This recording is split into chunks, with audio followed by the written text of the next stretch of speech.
Welcome back to Beyond the Forecast. I was recently asked by viewers how the heavy snowpack from this winter may contribute to the local growing season. With ties to the farming community, this topic was particularly interesting to me. So I found out that it's not just the snowmelt, but the extent of the cold that will have an effect at the surface and underground. With an above-average snowfall this winter, you think it would be beneficial to the start of the growing season and replenish our groundwater.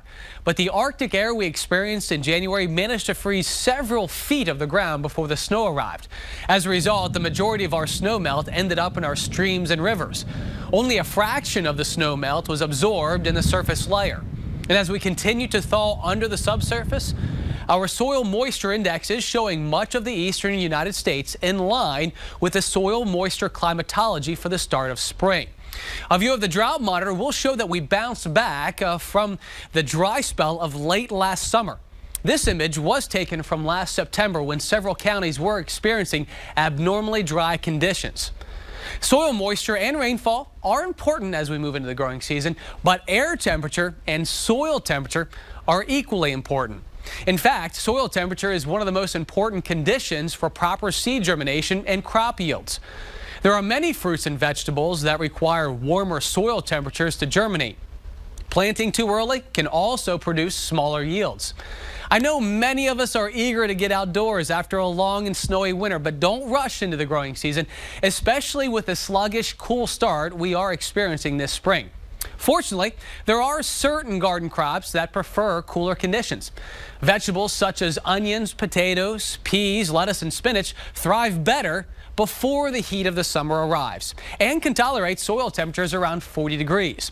So perhaps adding these vegetables into your garden will temper the planting urge for now. I remember my grandmother telling me that warm season crops should wait to be planted until Mother's Day. This date is almost always far enough from any potential frost concerns. For our region, the last average killing frost and freeze is mid to late April. But waiting to plant warm season crops until mid-May will also allow some time for the ground to warm even more. The best soil temperature for many warm season crops is 80 to 90 degrees.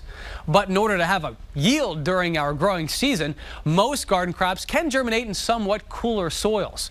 Warm season crops such as peppers, tomatoes, corn, eggplants, and beets can germinate with higher success in soil temperatures around 50 to 60 degrees.